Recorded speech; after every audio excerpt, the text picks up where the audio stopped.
What up, y'all? You're listening to Sports Talk with Tropp, and I'm your host, Katie Tropp. On today's bonus episode, I've compiled a couple of my GOAT lists from previous episodes from last year. So today we are going to have the Top 10 greatest baseball players of all time and the top 10 greatest NFL coaches of all time. So take a listen, see if you agree, if you disagree. Either way, it doesn't matter because they're my motherfucking list, people. So enjoy.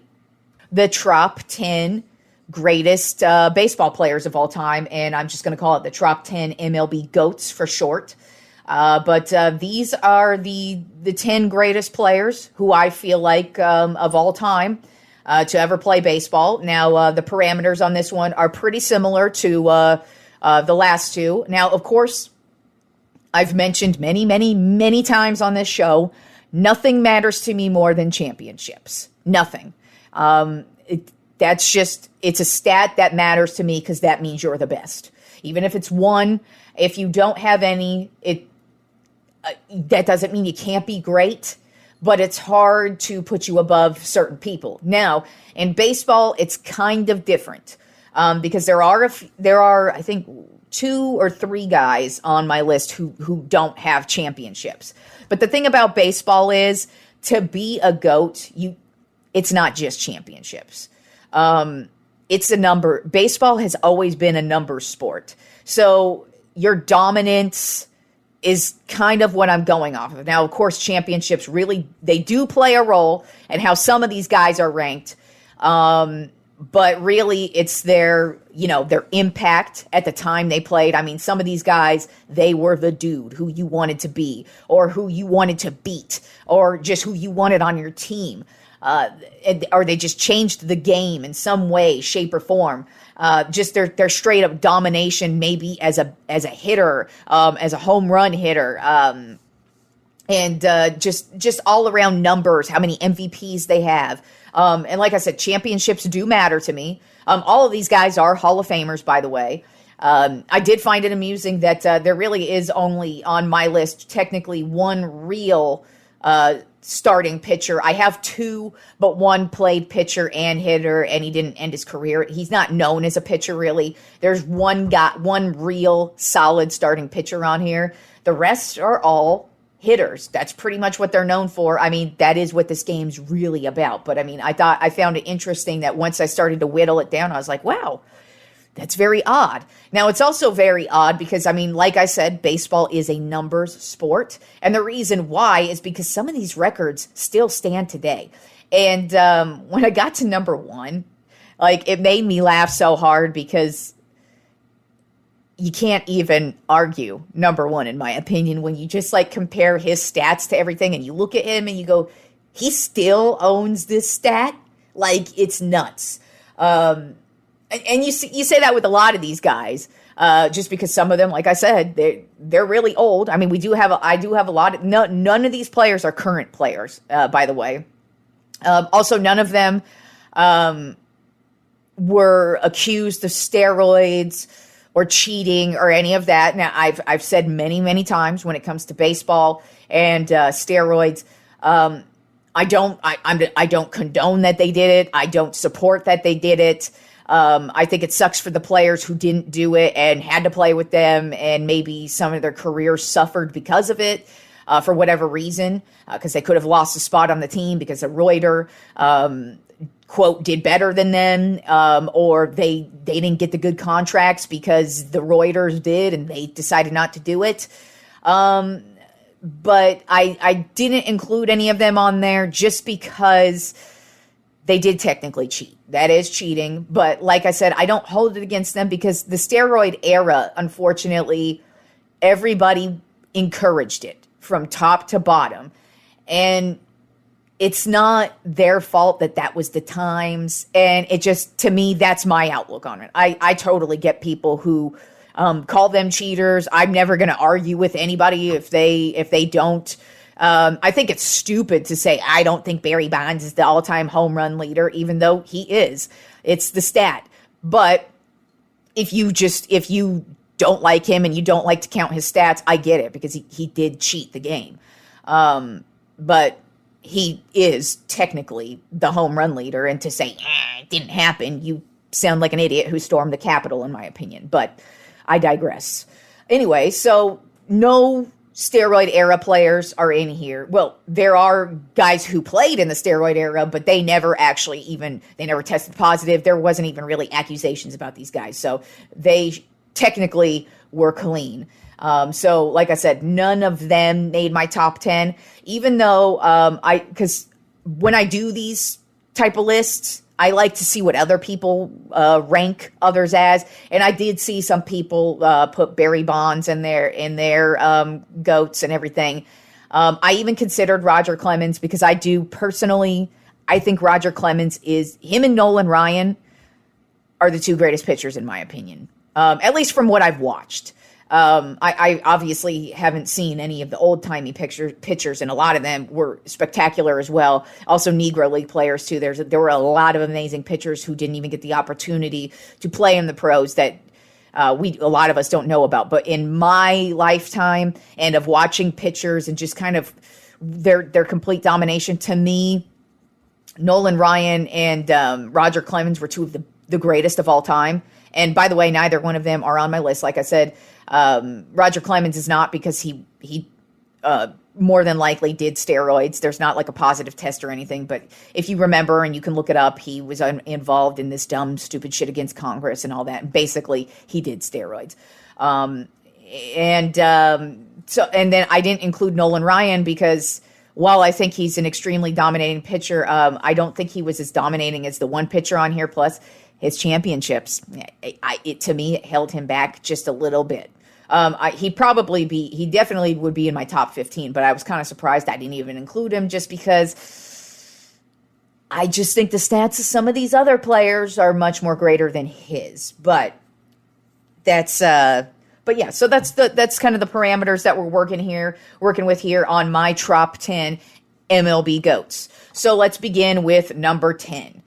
And that would be Ken Griffey Jr. He played from 1989 to 2010, center fielder who played with the Seattle Mariners, the Cincinnati Reds, and the White Sox. Now, he had no championships. And so that, to me, is one of the few that's like his only accomplishment he has never had. But the thing about Ken Griffey Jr. is he is one of the greatest hitters ever. If you watch, to me, Ken Griffey is... he had like the same impact Jordan had on NBA, and they both played around the same times too.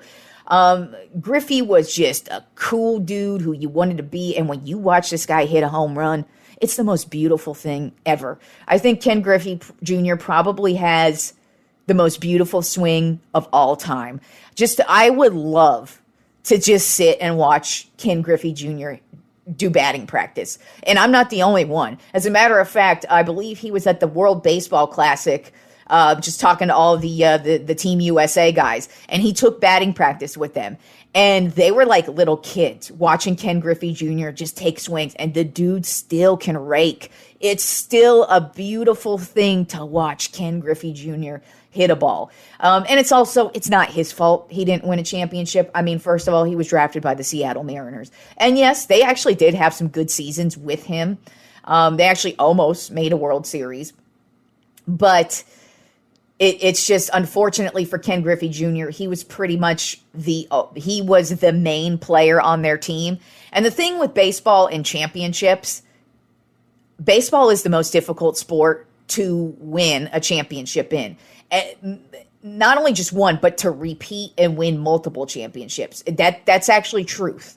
That it's more difficult to repeat as a champion in baseball than it is in any other sport. So that's another reason why I included guys who don't have championships on my top 10 here, because I would have never considered that in my NBA. I'm not considering it in my NFL one whenever I get to that one. But in baseball, I did. Just because in baseball, it's not your fault sometimes. Sometimes you're on a really fucking shitty team. I mean, do we hold it against Mike Trout that he's been playing for the Angels? Nah.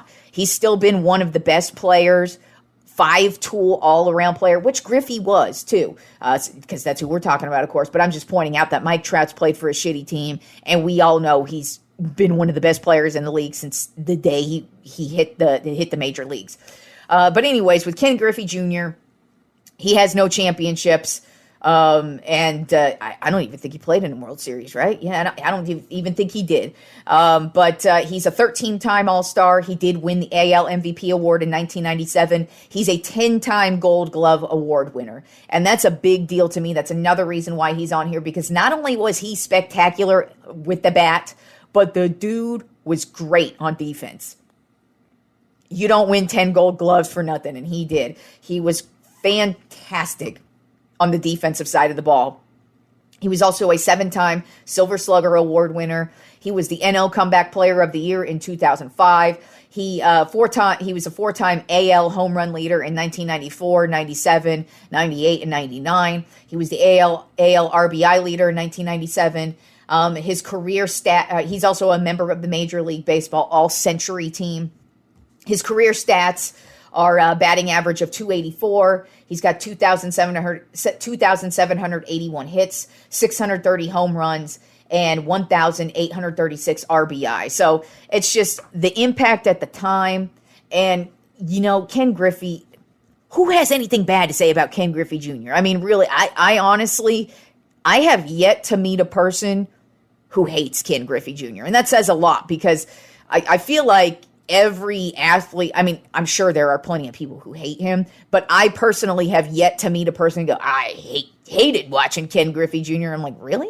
But I don't think any baseball fan really hated him, just because, like I said, watching him hit a ball is just beautiful. And he was such a fantastic player to watch. And I just really enjoyed him. And I felt like he had to be in my top 10. Then at number 9 on my top 10 MLB GOATs, this is my only starting pitcher. I have Greg Maddux. 1986. He played from 1986 to 2008. He played with the Chicago Cubs, the Atlanta Braves, the Los Angeles Dodgers, and the San Diego Padres. He is a one-time champion in 1995.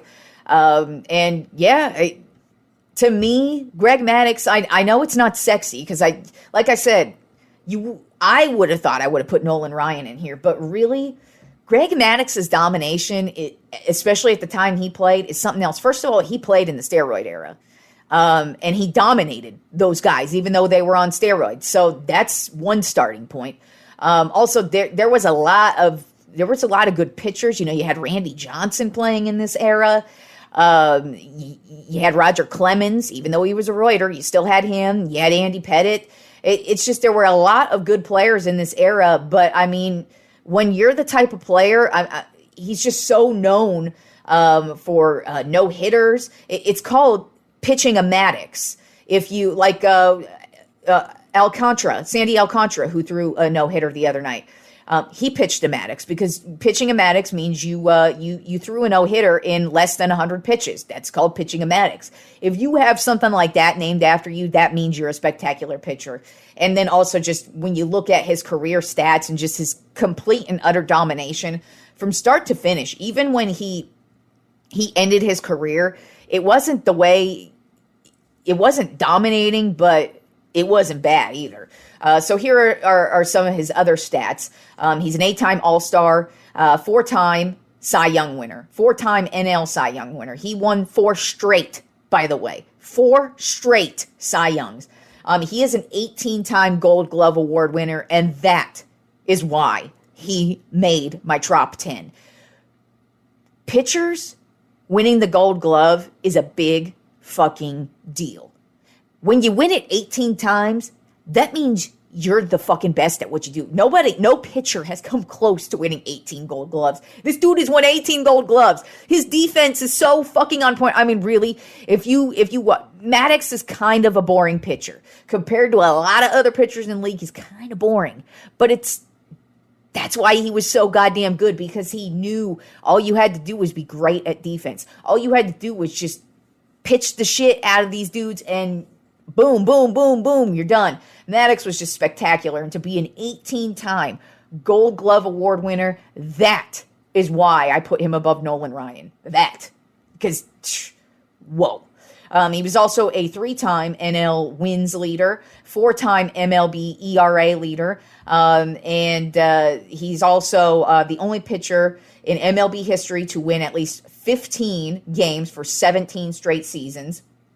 As I said, he owns the most Gold Gloves by any player, not just pitcher, by any player ever. He has the most putouts by a pitcher with 546, and tied a live ball era record of 39 putouts in a season in 1990, 91, and 93. He won more games than any pitcher in the 90s. He's eighth all time on the career wins list, and I mean, he really just he's just one of the greatest pitchers of all time. Some of his career stats, his win-loss record is 355 wins, 227 losses. His career ERA is 3.16, and he's got 3,371 strikeouts. So he is one of only 10 pitchers ever to achieve both 300 wins and 3,000 strikeouts. And he's the only pitcher to record more than 300 wins and more than 3,000 strikeouts and fewer than 1,000 walks. He actually has 999 walks overall. So Greg Maddux, I don't think a lot of people would think of him right off the bat as a GOAT. But when you just look at this dude's domination, yeah, he's a GOAT. And that, in my opinion, makes him the greatest pitcher of all time. All right, so at number 8 on my Tropp 10 MLB GOATs, I have Stan Musial. He played from 1941 to 1944, then had to go to war in 1945, so he did not play that season, and then he came back in 1946 and played till 1963. He was an outfielder and a first baseman. He played his entire career with the St. Louis Cardinals. He is also a 3-time champion. He won championships in 1942, 1944, and 1946. Stan Musial is one of the greatest hitters, hands down, of all time. He was that's what he was known for. Stan the Man. They love him in St. Louis, and to be a 3-time champion. Also at that time, I mean, the Yankees were such a dominating team in those days. To get that many championships and be that dominating, he just totally was. And just not only did he do spectacular behind the plate, but he was also great defensively as well. Some of his other stats, he's a 24-time All-Star, 3-time NL MVP award winner. He won the MVP in 43, 46, and 48. He's a 7-time NL batting champion, 2-time NL RBI leader, and he's a part of the Major League Baseball All-Century team. His career stats, batting average 331, 3,630 hits, 475 home runs, and 1,951 runs batted in. And Stan Musial, yeah, just one of the greatest to ever touch a bat ever. Just his domination at the plate. It's just go look at some of the stats, because here's the thing with all of these guys that I'm naming off. I'm not even naming off all of their stats. I'm just kind of doing a generalization. There are some of these dudes where I'm like, I don't got the time for this shit to add every single fucking stat of theirs. So, yeah, go look up Stan the Man. Dude was a killer in his era. Then at number 7 on my Tropp 10 MLB GOATs, I have Ted Williams. He played from 1939 to 1942. Then he also had to go to war, and then he came back in 1946, played till 1960. He primarily played left field. He played his entire career with the Boston Red Sox. He never won a championship, but this guy's domination at the plate with a bat can never, ever, ever be overlooked.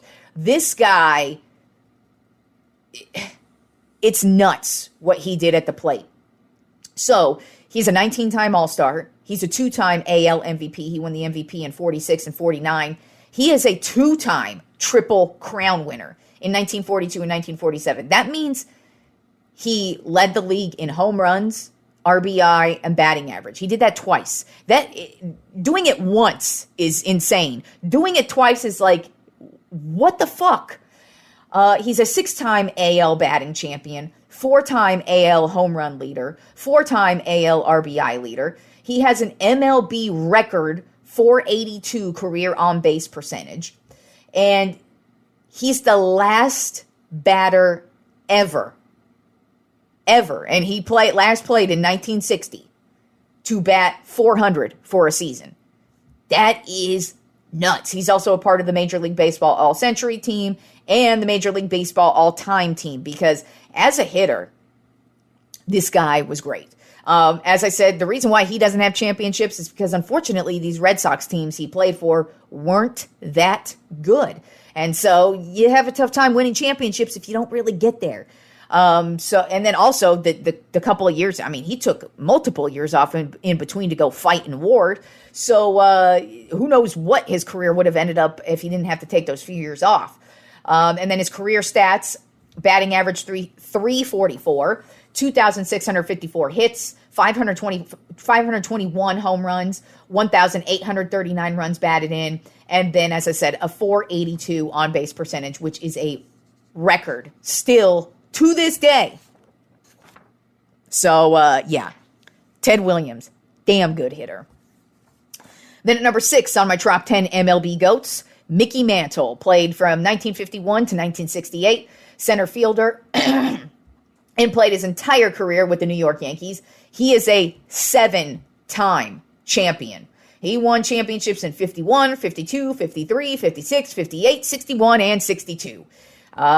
Mickey Mantle, he's just known as one of the greatest hitters of all time. He was probably obviously Babe Ruth was the first, real home run hitter, but Mickey Mantle, man, he was that dude when you read about him. He's a 20-time All-Star, 3-time AL MVP. He won the MVP in 56, 57, and 62. He is a Triple Crown winner in 1956.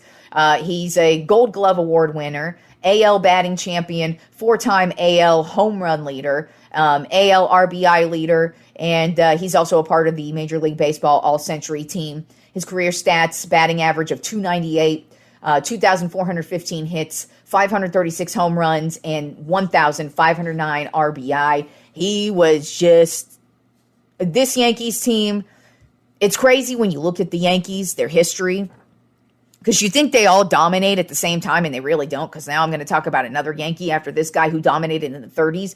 But Mantle dominated in the 50s and the 60s, and it's just whoa. It's crazy how many generational players they get. And I know everybody likes to think they buy everybody. And yeah, in certain instances they do buy. They spend a lot of money, but you know what? They haven't won a championship since 2009? So it's been quite some time since the Yankees have won. They don't always win. But Mickey Mantle was generational, and it's crazy how many generational amazing players the Yankees have ended up with. And Mickey Mantle was one of them. And now when we get to number 5, here's another one. Number 5 on my top 10 MLB GOATs, Lou Gehrig, played from 1923 to 1939. He was first baseman for the New York Yankees, also played his entire career as a New York Yankee. He's a 6-time champion. He won in 1927, 28, 32, 36, 37, and 38. So he also dominated the 20s and the 30s. Probably could have dominated a lot more because, unfortunately, you should be aware of of ALS, which is also known as Lou Gehrig's disease. Unfortunately, his career was cut short at a really, really early age. I believe 32, 33. It was early 30s. So he had plenty of more baseball in him. This dude could have even more championships and more records. But unfortunately, he got ALS and he died like a year later after he was diagnosed with it too. But Lou Gehrig, man, when you watch this guy hit a ball, I was talking about Ken Griffey Jr. hitting a ball. Lou Gehrig, that's what that dude was born to do.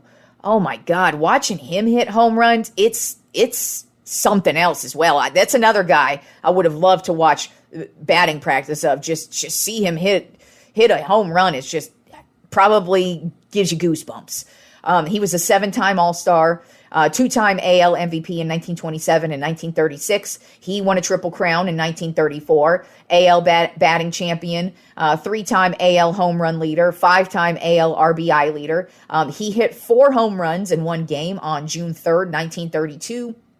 He's also a member of the Major League Baseball All-Century team and the Major League Baseball All-Time team. Some of his career stats, batting average of 340, 2,721 hits, 493 home runs, and 1,995 RBI. It's kind of crazy just to think of what Lou Gehrig's career could have been. And some of those numbers, I mean, you look at them and you look at the home runs especially, he probably, if he played till he was like 40, man, that guy would probably have, he probably would have been the number you were trying to beat for the home run leaders at one point. But he was something else, and he was just meant to play baseball. Obviously, that's what, because I mean, that's all he did while he was here. Because he lived such a short life, and there's nothing wrong with that in my opinion. He just looked fantastic doing it. He was a great Yankee and a great player and one of the greatest of all time, who we still recognize. And he played in the 20s and 30s, for Christ's sake. So that's what I mean about these baseball players. They made such an impact, and their numbers and what they did for the game still matters from dudes who played in the 20s and 30s. And now when we get to number 4, a dude who played even earlier than these guys, he was going on my list. He doesn't have any championships, but I don't give a fuck. This guy better be on your list. If you are a true, real deal baseball fan, this motherfucker better be on your list somewhere. I don't care where. You can rank him wherever you want, but he's at number 4 on my top 10 MLB GOATs, and that is Ty Cobb. Played from 1905 to 1928, center fielder, played for the Detroit Tigers and the Philadelphia A's. He has no championships, and that does not matter to me because this dude was a GOAT. This is the first, baseball player. I mean, he was meant to do it all. And you all know, dirty ass motherfucker, he would come right at you, spikes out. But that's not all he was about, though. He just was a fantastic baseball player. He was meant to hit the ball. He played great defensively. He just was such a great baseball player. You can't not have Ty Cobb on here. And by the way, once again, not his fault he doesn't have any championships because he played his heart out in every single game this dude played. He was the AL MVP in 1911, Triple Crown winner in 1909, 12-time AL batting champion, AL home run leader, 4-time AL RBI leader, 6-time AL stolen base leader, Major League Baseball All-Century team. He also has an MLB record, 366 career batting average. MLB record. He played in 1905 to 1928, people. That record still stands to this day. That's what I mean about baseball. This guy played in 1905. 1905! Okay? And he still owns records to this day. And he just, baseball fans know, Ty Cobb was the shit. His career stats, like I just said, career batting average, 366, 4,189 hits, 117 home runs, 1,944 RBI, and 897 stolen bases, because that's what that dude did a lot of. When he would come spikes out, it was when he was stealing a base lots of times. He would steal home like crazy. Stealing home, it's probably one of the most fun baseball plays to watch, just because it's so rare to happen, but with Ty Cobb, wasn't that rare. Watch out for the spikes, though, but Ty Cobb, fantastic baseball player. Then at number 3 on my top 10 MLB GOATs, Hank Aaron. Played from 1954 to 1976. Right fielder, played with the Milwaukee/Atlanta Braves, and then also played with the Milwaukee Brewers. He won a championship once, but Hank Aaron is known as the home run king.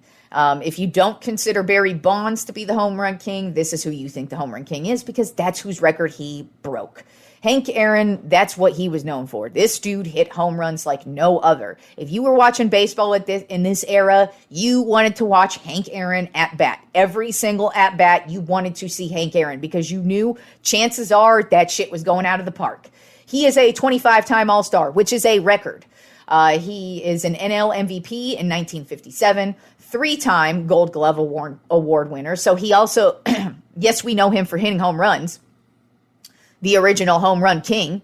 In my opinion, I feel like he is the home run king. I mean, I consider Barry Bonds to be the record holder, but Hank Aaron is the home run king, just because that's what he was. But he was also known for his defense as well. When you win Gold Glove Awards, you're great at defense. He's also a 2-time NL batting champion, 4-time NL home run leader, 4-time NL RBI leader, and he's Major League Baseball, part of the Major League Baseball All-Century team. A couple of the MLB records he still owns to this day. 2,297 career RBI, 6,856 career total bases, and 1,477 career extra base hits. These records still stand today, and he last played in 1976. So his career stats, batting average of 305, hits 3,771, 755 home runs, which was a all-time record up until, 2008? No, I think it was earlier than that, 2005. It was in the 2000s, but when Barry Bonds broke it. But 755 home runs, that was nuts. And then he had 2,297 career RBI. Just Hank Aaron was that dude. He was the home run king. He will forever be the home run king because that's just what he did, man. And he was just a fantastic baseball player to watch, and definitely one of the greatest of all time. Then at number 2 on my Tropp 10 MLB GOATs, Willie Mays. He played for the Negro League in 1948. Then he hit the major leagues in 1951 to 1952. Then he had to go to war. Then came back in 1954, played till 1973. Primarily played center fielder, known as probably the greatest center fielder of all time, by the way. He played for the Birmingham Black Barons when he played for the Negro League, and then he played for the New York/San Francisco Giants, and then ended his career as a New York Met.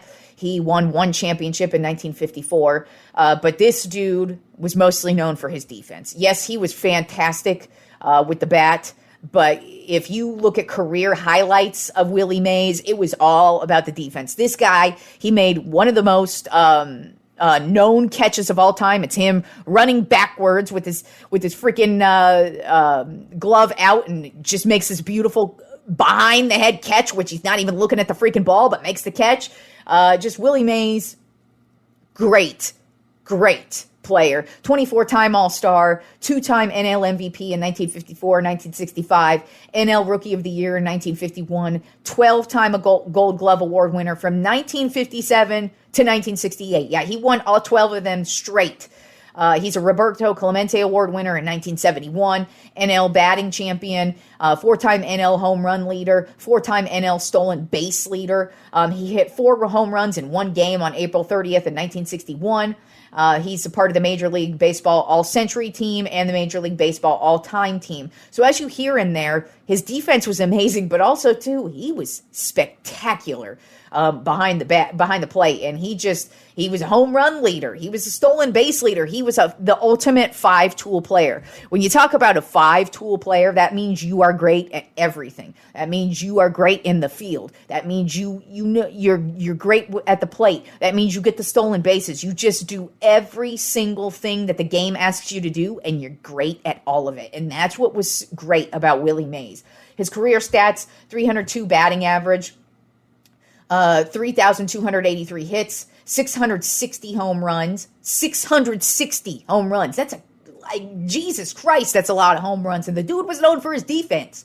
1,903 RBI and 338 stolen bases. All right, guys. Number 1 is inarguable. Fucking arguable. Number 1 on my Tropp 10 MLB GOATs is Babe Ruth. And the reason why it's inarguable is the dude's records. The dude's records that he owns, he gets one whole Wikipedia page for that. You know how you you can look up a Wikipedia page for Babe Ruth, go to it, yada, yada, kind of skim through it. And then I see a link that says, here's a link to Babe Ruth records. And he gets his own page for every record he owns. I mean, he owns so many records, I couldn't even get them all on here. And he played from 1914 to 1935. The dude hasn't played a baseball game since 1935, and he owns so many records in baseball, it's insane. You can't not put Babe Ruth at number 1. He played outfielder, and he was also a pitcher. He's one of the few players to ever do that, by the way. I mean, we currently have Shohei Ohtani doing it, and in my opinion, I think Shohei Ohtani's better at doing both of them over Babe Ruth, but he is not Babe Ruth, people, okay? Babe Ruth played for the Boston Red Sox, the New York Yankees, and the Boston Braves. He is a 7-time champion. He won championships in 1915, 1916, 1918, 1923, 1927, 1928, and 1932. He was the AL MVP in 1923, AL batting champion, 12-time AL home run leader, 5-time AL RBI leader, AL ERA leader. He is part of the Major League Baseball All-Century team, Major League Baseball All-Time team. And, here's some more stats on Babe Ruth. First batter to hit 30 home runs in one season during the 1920 season. First batter to hit 40 home runs in one season during the 1920 season. First batter to hit 50 home runs in a season, 54 in 1920. First batter to hit 60 home runs in a season, 60 in 1927. First batter to hit 500 home runs in a career, August 11th, 1929. First on all-time slugging percentage with 690. First on all-time OPS with 1.164. First on all-time OPS plus with 206. Second on all-time on-base percentage list with 474. Second on all-time at-bats per home runs list with 11.6. Third on all-time RBI list with 2,213. Third on all-time home run list with 714. Third on all-time bases on balls list with 2,062. Fourth on all-time runs list with 2,174. Tied with Hank Aaron. Seventh on all-time total bases list with 5,793. Ninth on all-time batting average list with 342, tied with the Dan brothers. And that's just what I decided to put there. He owns more records than that. And it's nuts. It is just nuts, the dude's impact on this game. First of all, when I discussed the home run leader, I was talking about Hank Aaron, who had 755. Well, he had to break Babe Ruth's record of 714 to get there. And that was in 1935, and then Hank Aaron did it in, the 70s? Yeah. So, Babe Ruth is the greatest baseball player of all time. Still, to this day. Dude has a fucking candy bar named after him. By the way, I love Baby Ruths. Fucking love Baby Ruths. I don't think they're a popular type of candy bar for most people, but I personally love me a Baby Ruth. His career stats, batting average 342. 2,873 hits, 714 home runs, 2,214 RBIs, and as a pitcher, his win-loss record, 94 wins, 46 losses, with a career ERA of 2.28. Really, if you have never looked up what Babe Ruth has done for the game, do it. Seriously, if you're a real baseball fan and you're into this shit like I am, it was very eye-opening. I mean, I've always known his impact on the game. I mean, he's Babe fucking Ruth, for Christ's sake. You don't just talk about this dude because he was a nobody. No, you talk about him because he's a GOAT. He is the GOAT. He started this gangsta shit, and this is the motherfucking thanks he gets. Number one on my list, hands down. It wasn't even a question. And I believe he's number one on pretty much everybody's list too. But this guy, he did it all, and he was fantastic and phenomenal. It doesn't matter what era you play in, by the way. A lot of people like to hold it against him. He played against plumbers and firefighters, and they weren't the way they are today. Go fuck yourself.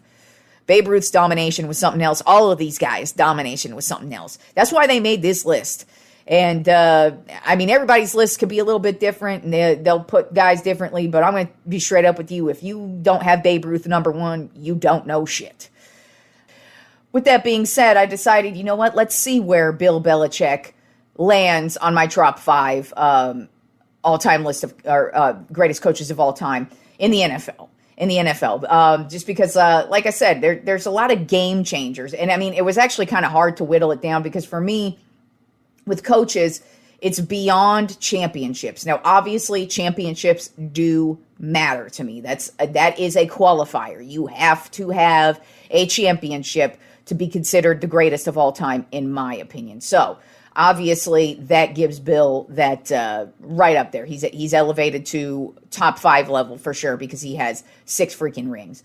And he's been a part of 2 separate dynasties, and it's just he's held it down for a long ass time. So that plays a part into it.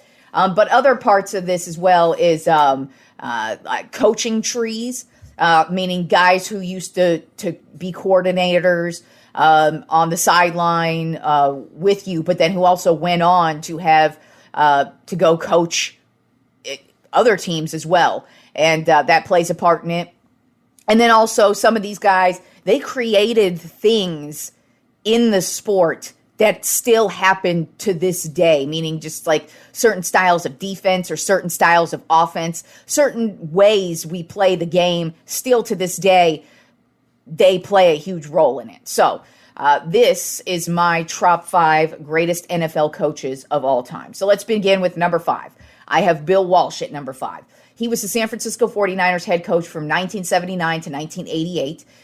His record for that 10 years was 92 wins, 59 losses, and 1 tie. And then in the playoffs, he went 10-4. So that's an amazing record to have there for both the regular season and the playoffs. He won 6 division titles as the Niners coach. They went to 3 Super Bowls and won all 3 of them. He is a member of the Pro Football Hall of Fame, the class of 1993. He was also the NFL 100 all-time team in 2019.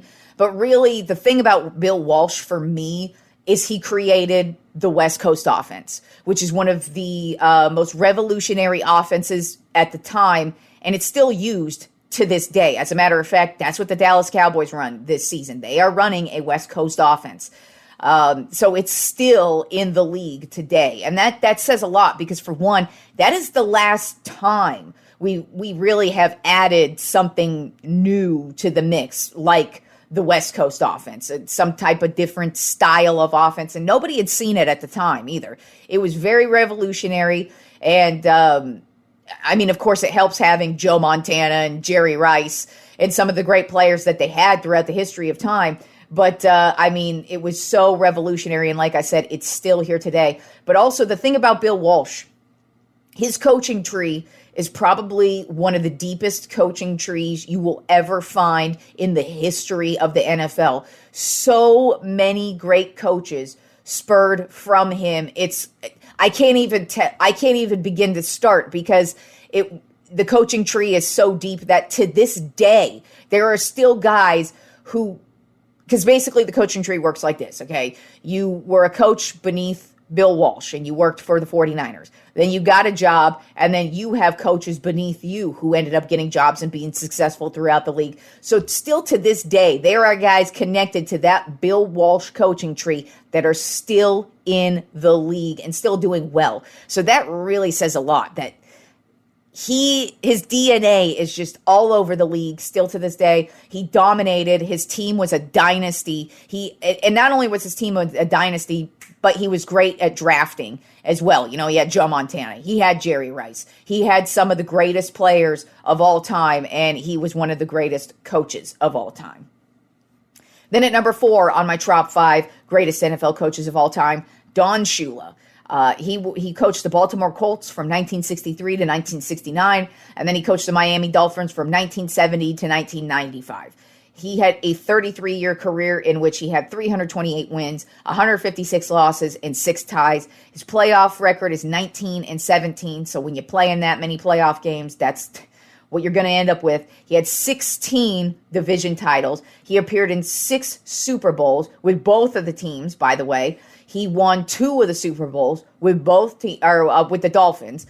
He's a Pro Football Hall of Fame member, class of 97, NFL 100 all-time team, and he's only ever had 2 losing seasons in his career. And he is the only coach ever to be a part of the only undefeated team ever. That was the 72 Dolphins. They went undefeated in the regular season. They went undefeated in the playoffs, and they ultimately went on to win the Super Bowl. Not only did they win the Super Bowl that year, but then their undefeated streak actually bled over into the following season. Not only would they have a good regular season, but guess what? They would go on to win the Super Bowl again. So he's won back-to-back Super Bowls and, 16 division titles. And really, the thing about Don Shula, all he did was win. That's why he's here. That's why he's one of the greatest of all time.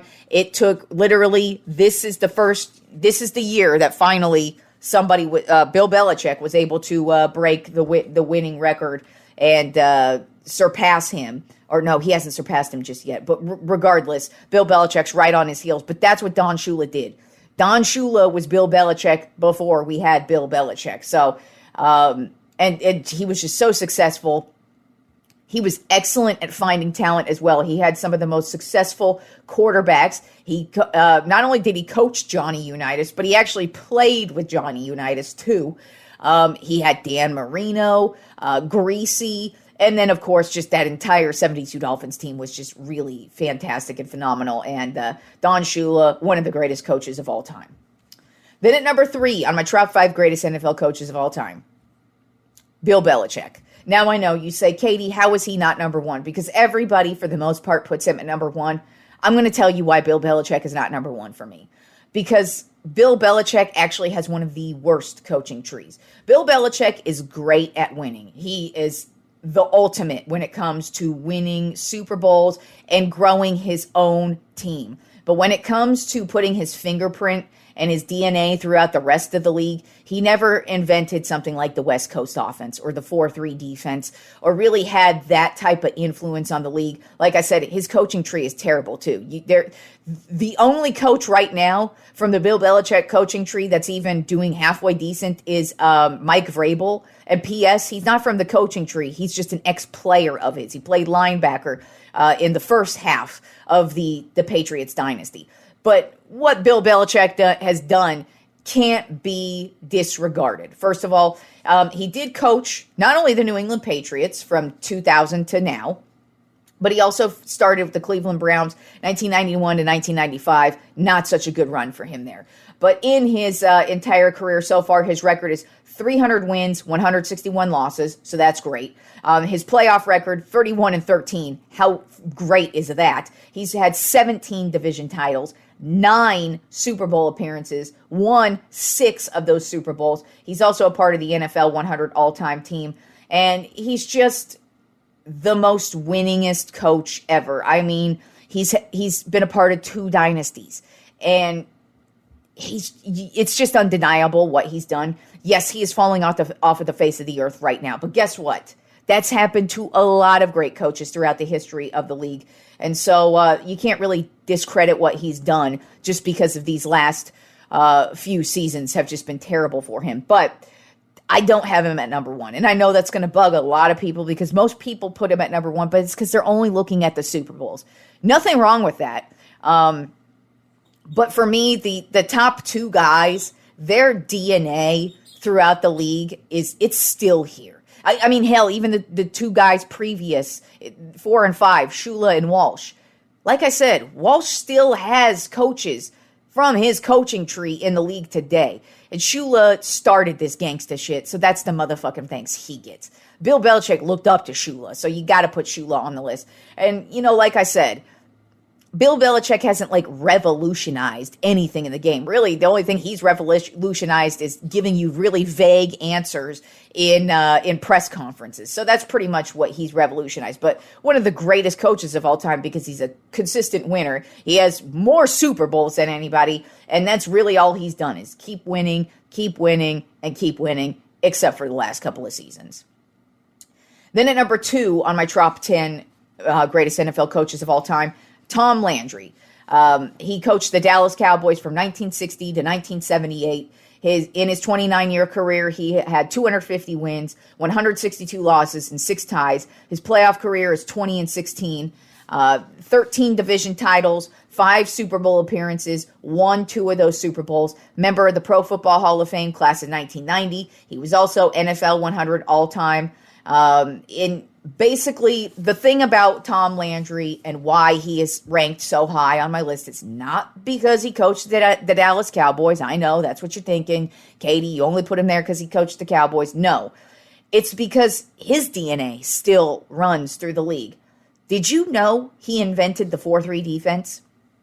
That's right. He invented the 4-3 defense. The reason why he invented the 4-3 defense is because he could never beat the Green Bay Packers and Vince Lombardi. And and the way Vince Lombardi ran his offense, it was through the running back. The running back.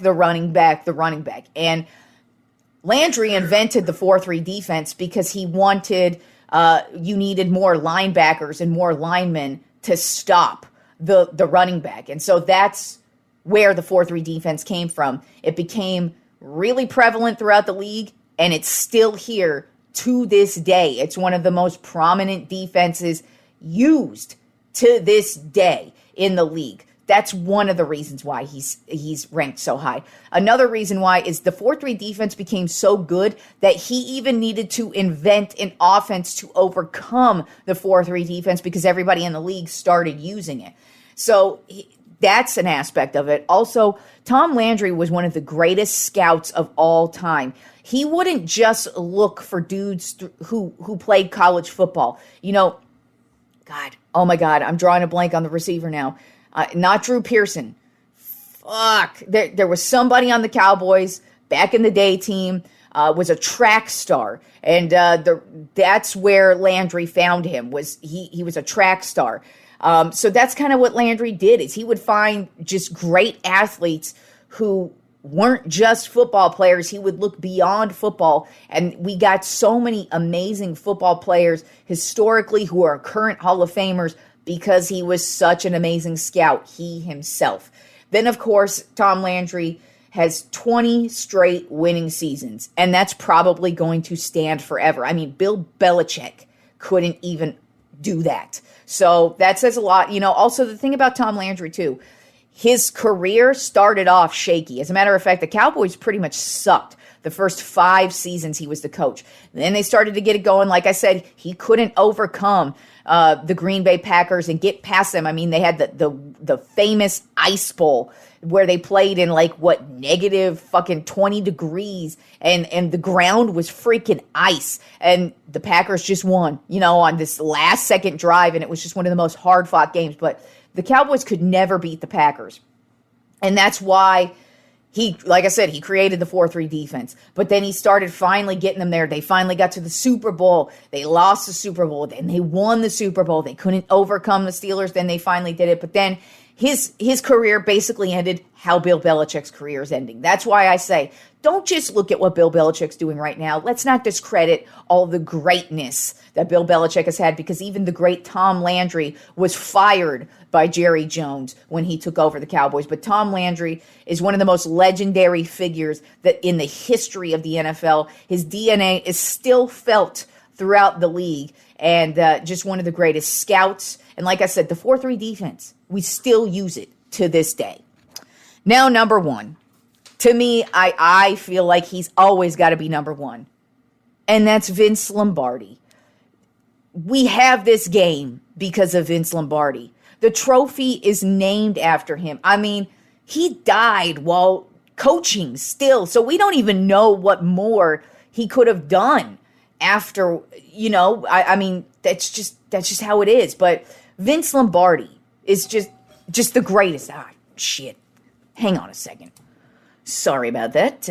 Doorbell rang, so I had to go get that. But anyways, back to the number one greatest coach and NFL coach of all time, Vince Lombardi. I mean, there's just nothing else to say about the guy. I mean, he is why we have what we have today in football. I mean, he's so revolutionary. His coaching tree was amazing too. He coached some of the greatest Hall of Famers of all time. And he was just an all-around, actually, great human being when you actually read about him. So he coached the Green Bay Packers, of course, from 1959 to 1967. He also coached the Washington Redskins only in the 1969 season because, unfortunately, he would end up dying in 1970. But we'll get there once we get there. Let's talk about his accolades, though. In his 10-year career, it's just crazy to think he only had a 10-year career, but he did. But the thing about Vince Lombardi, too, is that he came right into the Packers, because the Packers were a terrible organization, actually, before they hired Vince Lombardi. They were not good at all. And he came right in and he said, you know what? You have to let me be the boss and in charge of everything. I need to make all the rules. I need to call all the shots. I need to make all the signings. And they immediately saw a turnaround in this team. And it's actually the same thing with the Washington Redskins as well, too. They were not doing well. He came right in and turned them right around. They were actually on the upside of things right before he died. So in his 10-year career, he went 96 with 96 wins, 34 losses, and 6 ties. His playoff career is 9-1. Yeah, he went 9-1 in the playoffs. Now, you also have to think about and keep in mind, back in the day, they didn't play as many games as they do now. okay? They didn't play 17 games. They would only play like 10 games in a season. And then their playoffs weren't as long as ours either. So you have to take that into account as well, because I know a lot of people want to, add all the numbers up with everybody else and Bill Belichick, but Vince Lombardi was so legendary. You just, in my opinion, I don't think you could put anybody above him. But that 9-1 playoff record, that's something else right there.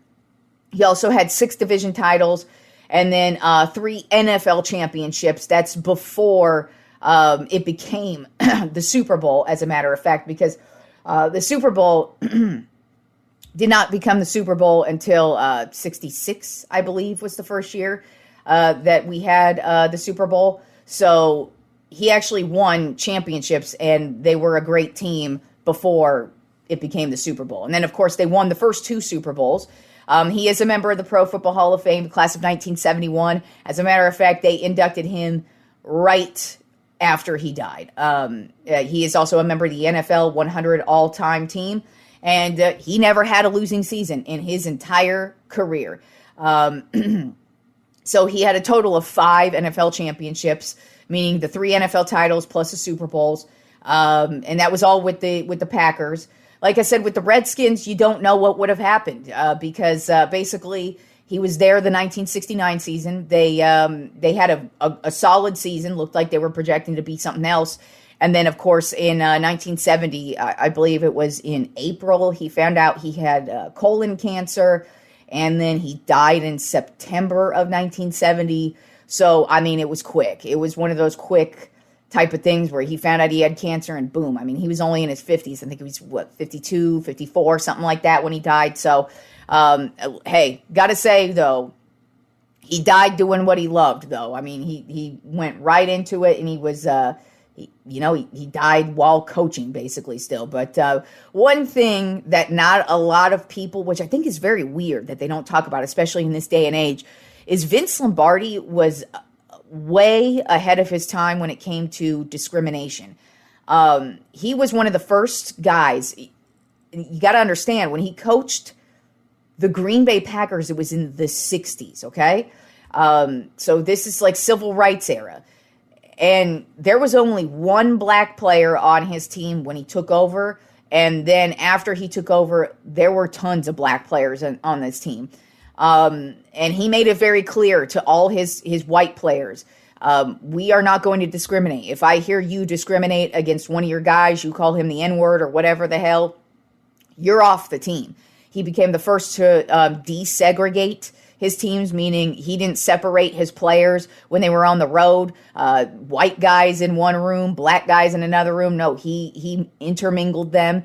And then also, when they were on the road, he would not stay at hotels that discriminated against blacks and would not let them in. So that was one thing. But then another thing, which I'm just always so shocked that is never anything that anybody talks about, but many gay players, yes, gay players in the 60s played for him and were out and open. At least with the team, they were out and open. Obviously, they weren't like, hey guys, gay guys here. They weren't doing that shit. But there were multiple gay guys who played for him, especially when he was with the Redskins. As a matter of fact, one of them was a tight end, I believe. I can't remember his name, but he flourished under him because he didn't care that he was gay. One of the reasons, though, why Lombardi did not care that he was gay is because Vince Lombardi's brother was gay. And so he already, is his brother, and his brother was in a relationship with a man, and he had no issues with it. So he made sure to protect. He would go out of his way to tell everybody, if you got a problem with these guys being gay, get the fuck off the team, is essentially what he would say. So it's really weird to me that they don't actually put a lot of emphasis on that, especially the gay aspect of it, because, I mean, still to this day, we don't have any openly out gay guys in sports in general. But in the NFL, we really never have. And the gay guys that have been out, they were like just crappy ass players. It's not like we have Aaron Rodgers out or any type of marquee name who's like a good ass player out still to this day. And to hear that he not only would protect them, but he actually would tell any guy he knew in the league who he knew was gay, he would tell them, come try out for us. I don't care if you're gay. I want you to try out for us. And if you are good, we want you on the team. So it's kind of weird that they don't really talk about what a pioneer Vince Lombardi was. So I just think Vince Lombardi was, you can't, his name's on the trophy, for Christ's sake. And just, he started this shit. He started this gangsta shit, and that's the motherfucking thanks he gets. And, you know, his playoff record, and like I said, had he not died, we don't know what the fuck he would have done. The Redskins would probably have more Super Bowls than I would want. You know what I'm saying? So he just was the greatest coach of all time. He invented so many different ways to win. That's all he did was win. And like I said, when he took over the Packers, it was his way or the highway, and it worked out. And same with the Redskins. He walked right in and did the same exact thing, but unfortunately, he only got the one season, so we don't know what would have been. But regardless, he's left his mark on this league. Like I said, he was inducted into the Hall of Fame in 1971. Of course, they did that because he died in 1970. Right after he died is when they immediately renamed the Lombardi Trophy, the Super Bowl trophy, to the Lombardi Trophy. I mean, come on. His DNA still to this day runs through it. I mean, hell, his grandson is a coach. He's an assistant coach in the league. So we still have a Lombardi in the league. So to me, Vince Lombardi's always going to be number one. I don't think there's ever going to be anybody I'm ever going to put above him because, you know, Bill Belichick's got 6 Super Bowls and I didn't even put him above him. And like I said, that's just because this dude has been here forever. We still talk about him. And he's left his mark. That's for damn sure. So Vince Lombardi, always going to be number one to me. And quite frankly, Tom Landry's always going to be number 2 to me. And the two of them had major respect for each other. They actually played football with each other. And, you know, Tom Landry could never get the better of Lombardi, but that's why he invented the 4-3 defense. And that's why Vince Lombardi is the number one coach, because you always had to try and outcoach him, and you just really couldn't do it. So, that is my Trop 5 this week. The Trop 5 greatest NFL coaches of all time.